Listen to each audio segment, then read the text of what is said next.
দর্শক সকলকে স্বাগতম জানাচ্ছি কালের কণ্ঠে। কিছুক্ষণের মধ্যেই বাংলাদেশ বনাম শ্রীলঙ্কার মধ্যকার প্রথম টেস্ট ম্যাচটি গড়াতে যাচ্ছে মাঠে। আর সেই ম্যাচের প্রি ম্যাচ ডিসকাশন নিয়ে হাজির হয়েছি আমি মোহাম্মদ রাইয়ান হোসেন এবং আমার সঙ্গে রয়েছে মিজানুর আশিক। তিনি সবসময় খেলাধুলা নিয়ে সকল আপডেট আপনাদের মাঝে দিয়ে থাকে। তো চলুন দর্শক শুরু করা যাক প্রি ম্যাচ ডিসকাশন। আশিক, আপনার কাছে প্রথমেই জানতে চাই, যে মাঠে খেলাটি হচ্ছে সেখানে বাংলাদেশের পারফর্ম কেমন হতে পারে? রায়ান, আপনাকে প্রথমে ধন্যবাদ জানাচ্ছি। তবে আপনাকে একটা কথা আমি বলে নিতে চাই, বাংলাদেশ শ্রীলঙ্কার এগেনস্টে এখন পর্যন্ত 26টি টেস্ট ম্যাচ খেলেছে। বাংলাদেশ টেস্ট স্ট্যাটাস পেয়েছে 2000 সালে এবং ঠিক 25 বছরে শ্রীলঙ্কার এগেনস্টে 26 টেস্ট ম্যাচ। আপনি বুঝতে পারছেন কতটা কম খেলা হয়েছে এই 25 বছরে। সো এই 26 টেস্ট ম্যাচে আপনি গলের কথা বাদ দিন, 26 টেস্ট ম্যাচে শ্রীলঙ্কার এগেনস্টে বাংলাদেশ জয় পেয়েছে কেবল একটি ম্যাচে এবং বাংলাদেশ হেরেছে 20টি ম্যাচে এবং 5টি ম্যাচে হয়েছে ড্র। সো যেখানে শ্রীলঙ্কার বিপক্ষে এক জয়, সেখানে আপনি আপনার গলের প্রসঙ্গ সেখানে আসারই কথা না। আর গলে যেহেতু বাংলাদেশের জেতা কখনো অভিজ্ঞতা নেই, ড্রয়ের অভিজ্ঞতা রয়েছে বা জয়ের অভিজ্ঞতা নেই, তবে এইবার বাংলাদেশ হয়তো খুব সম্ভবত আটঘাট বেঁধে নামবে এই গল টেস্টটা জেতার জন্য। এই যে প্রথম যে টেস্ট ম্যাচটি খেলতে যাচ্ছে বাংলাদেশ, সেখানে কেমন প্রথম দিনে স্কোর হতে পারে বলে আপনি আশা করছেন? রায়ান, দেখেন, এখনও হচ্ছে শ্রীলঙ্কার সিজনটা এখন খারাপ যাচ্ছে। খারাপ বলতে এখন বর্ষা বদলের দিন যাচ্ছে শ্রীলঙ্কায় এবং ঘূর্ণিঝড়ের জন্য কিন্তু বাংলাদেশের প্র্যাকটিস একদিন অফ ছিল। এবং আপনি এটাও হয়তো জেনে থাকবেন যে শ্রীলঙ্কায় যাওয়ার পর মেহেদী হাসান মিরাজ জ্বরে ভুগছে এবং যে কারণে আজকের ম্যাচে হয়তো তিনি নাও থাকতে পারেন।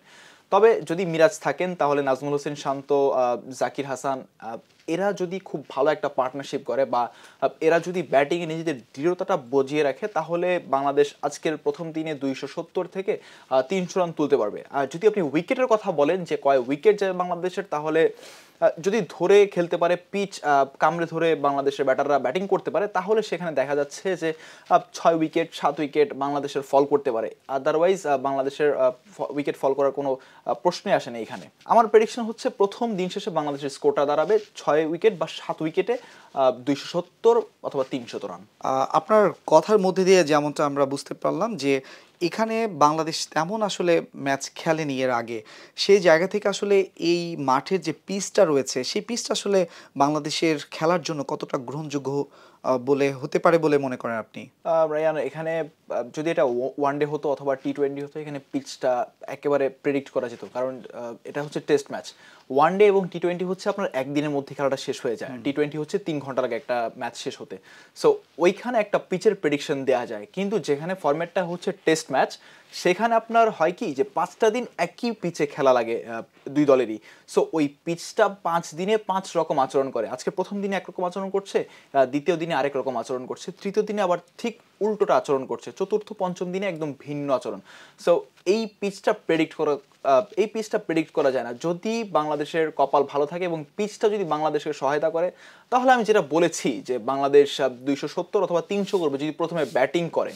এবং যদি বাংলাদেশ প্রথমে বল করে, তাহলে সেটা ডিপেন্ড করবে বাংলাদেশের বোলারদের উপর, কারণ আপনি এখন জানেন যে বাংলাদেশের পেস বোলিং ইউনিটটা এখন একেবারে শক্তিশালী একটা ইউনিট। সো এই ইউনিটটাই হচ্ছে বাংলাদেশকে অনেক সহায়তা করবে আজকের ম্যাচে বা আজকের প্রথম যেই দিনটা, সেই দিনে শ্রীলঙ্কার ব্যাটারদেরকে তাড়াতাড়ি গুটিয়ে দেওয়ার জন্য। আপনার কথা দ্বারা আমরা যেমনটা বুঝতে পারলাম, সেই জায়গা থেকে যদি আপনার কাছে জানতে চাই যে টেস্ট ম্যাচ যখন খেলা হয় সেটা আসলে একটি লম্বা সময় ধরে, সেখানে ব্যাটসম্যানের কিন্তু ব্যাপক ভূমিকা থাকে। সেই জায়গা থেকে আসলে কে হবে বাংলাদেশের ভরসাযোগ্য ব্যাটসম্যান, আপনার কি মনে হয়? কে হবেন বা হতে পারেন সেটা স্পেসিফিক্যালি বলার মতো কেউ নেই। তবে যদি ধরে খেলা যায়, তাহলে অধিনায়ক শান্ত একটা রোল প্লে করতে পারেন আজকে ম্যাচে। তাছাড়া আছেন জাকির হাসান আছেন এবং আরও বিশেষজ্ঞ কয়েকজন ব্যাটার আছেন, যেমন মমিনুল হক আছেন। অ্যান্ড আপনি জানেন মমিনুল হক বাংলাদেশের টেস্ট স্পেশালিস্ট ব্যাটসম্যান। মমিনুল হকের যে কটা সেঞ্চুরি আছে দেশে এবং দেশের বাহিরের মাটিতে, আর কোনো বাংলাদেশি ব্যাটারের তা কিন্তু নেই। এবং মমিনুল যদি আজকে নিজেকে সেই জায়গায় দাঁড় করাতে পারে, যেহেতু আমি বলেছি টেস্ট স্পেশালিস্ট, যদি সেই জায়গায় মমিনুল আজকে দাঁড় করাতে পারে, তাহলে আমার মনে হয় না বাংলাদেশ ব্যাকফুটে থাকবে। ইভেন যদি বাংলাদেশ প্রথম ইনিংসে সেকেন্ডে ব্যাট করে, তাহলে মনে হয় না ব্যাকফুটে থাকবে, কারণ 270 যদি শ্রীলঙ্কা করে বা প্রথম দিনে ধরেন শ্রীলঙ্কা 300 রান করলো, এরপর এরপর দিন মানে দ্বিতীয় দিনে হচ্ছে প্রথম সেশনে আর 30 রান যোগ করে অল আউট হয়ে গেল। দেন বাংলাদেশের ওই 330 রান আচ্ছা যে ট্রেলটা থাকবে সেই ট্রেলটা পার করতে আই থিঙ্ক বেশি সময় লাগবে না বাংলাদেশের, যদি মুমিনুল হক, নাজমুল হোসেন শান্ত, জাকির হাসান, মাহমুদুল হাসান জয় এরা যদি খুব ভালো মতো ব্যাটিংটা করেন। আপনার কাছে জানতে চাই বাংলাদেশের সর্বশেষ পারফরমেন্স নিয়ে কি ভাবছেন? তারা কি আসলে ভালো করতে পারবে কিনা বিগত দিনের যে খেলাগুলো রয়েছে সর্বশেষ সেই জায়গা থেকে আসলে? রায়ান, বিগত খেলাগুলা আমিও দেখেছি, আপনিও দেখেছেন এবং বাংলাদেশের 18 কোটি মানুষ দেখেছে। এর আগে যে টেস্ট সিরিজটা বাংলাদেশ খেলেছিল সেটা হচ্ছে জিম্বাবুয়ের এগেনস্টে, এবং সেখানে কিন্তু জিম্বাবুয়ের সাথে একে সিরিজ ড্র হয়েছে। অ্যান্ড নিজেদের দেশের মাটিতে একে সিরিজ ড্র হওয়া মানে এটা হচ্ছে একেবারে চরম হতাশা লেভেলের একটা জিনিস। বাংলাদেশের প্রথম যে টেস্ট ম্যাচটা খেলেছিল জিম্বাবুয়ের এগেনস্টে লাস্ট সিরিজে, সেই ম্যাচটা দেখে অনেকে বলেছে যে এই দলটা টেস্ট খেলার যোগ্য না, কিন্তু বাংলাদেশ আবার যখন সেকেন্ড টেস্টটা জিতে গেল তখন আবার দর্শকদের বোল পাল্টে গেল, তখন আবার দর্শকরা বলা শুরু করলো যে না, এই দলকে দ্বারা কিছু একটা হবে। সো এইরকম বাংলাদেশ যদি আজকে শ্রীলঙ্কার বিপক্ষে জিতেও যায় এরকম খুশি হওয়ার কোনো কারণ নেই, কারণ দেখা গেছে যে আপনি 10টা টেস্ট খেলছেন, 15টা টেস্ট খেলছেন, সেই 10-15টা টেস্ট খেলার পর আপনি একটা টেস্ট মাত্র জিতছেন। সো এই জেতার কোনো মূল্য থাকবে না আপনার কাছে, আপনি একটা জিতছেন বাকি 14টা আপনি হারছেন, এই জেতার কোনো মূল্য নেই। আপনার কন্টিনিউয়াসলি আপনার জিততে হবে। আপনি ধরেন আপনি 15টা টেস্ট খেলেছেন এই বছরে, আপনার সেখানে আপনি 10টা 11টা 12টা টেস্ট জিতলেন, বাকি 2টা বা 3টা হারলেন, এইটা হচ্ছে দর্শকরা আপনার সারা জীবন মনে রাখবে। তবে আপনি 15টা টেস্ট খেলে যদি 10টাই হারেন, 14টা হারেন, একটা জিতেন, সো ওই জেতা তো কোনো মানে হয় না। এবং ম্যাচ শুরুর আগে অর্থাৎ আজকে কিছুক্ষণ পর যেহেতু ম্যাচ শুরু হবে, গতকাল সংবাদ সম্মেলনে অধিনায়ক নাজমুল হোসেন শান্ত বলেছিলেন যে আমরা জিম্বাবুয়ের বিপক্ষে যে ম্যাচটা হেরেছি সেটা মাথায় রাখতে চাই না, যেটা জিতেছি আমরা সেটা মাথায় রাখতে চাই। একজন অধিনায়ক হিসেবে তার কথা আরেকটু পাকাপোক্ত হওয়া উচিত ছিল, কারণ দেখেন স্পোর্টসে কখনো অতীত বলতে কিছু নেই। স্পোর্টসে যেটা আপনি ভাববেন সেটা হচ্ছে আমার প্রেজেন্ট নিয়ে ভাববেন আর হচ্ছে ফিউচার নিয়ে ভাববেন, পাস্ট বলতে কিছু নেই। কিন্তু অধিনায়ক নাজমুল হোসেন শান্ত শুধু পাস্ট নিয়ে ভাবছেন। আপনার পাস্টের পারফরমেন্স খারাপ গেছে, আপনার এখন যে খারাপ যাবে না সেটার কোনো কথা নেই। সো কথার বলি না ফুটিয়ে আই থিঙ্ক খেলোয়াড়দের খেলায় মনোযোগী হওয়াটা বেশি উচিত, কারণ তারা যত খেলায় মনোযোগী হবে তারা দল হচ্ছে ততটা ফল পাবে, ফলপ্রসূ হবে তার দল। এই যে টেস্ট ম্যাচের জন্য যাদেরকে নির্বাচন করা হয়েছে, যারা খেলতে যাচ্ছে, এদের আসলে এই নির্বাচন বিসিবি যাদেরকে নির্বাচন করেছে খেলার জন্য, তারা আসলে কতটুকু পারফর্ম করতে পারবে সবাই মিলে, কি মনে হয় আপনার? বাংলাদেশের নির্বাচন সিস্টেমটা কি, যে আপনি একটা ক্রিকেটারকে সুযোগ দিলেন একাদশে, সে খারাপ খেললো সেই ম্যাচটা এবং তার ডেবিউ ম্যাচ, সেই ম্যাচটা খারাপ খেললো, পরের ম্যাচটাও খারাপ খেললো, তাকে লাস্ট ম্যাচও সুযোগ দেওয়া হলো, সেই ম্যাচটাও খারাপ খেললো, বিসিবি করবে কি তাকে ঝরে ফেলে দিবে। সো 3 ম্যাচ থেকে তাকে বিবেচনা করে ফেলবে, এবং সেই খেলোয়াড়টা সেই যে 3 ম্যাচ খেললো এরপর সে আর কবে খেলবে সেটা কিন্তু কোনো গ্যারেন্টি নেই। সো 1 বছর 2 বছর চলে যায়, তার কিন্তু কোনো নামগন্ধ নাই ন্যাশনাল টিমে খেলার।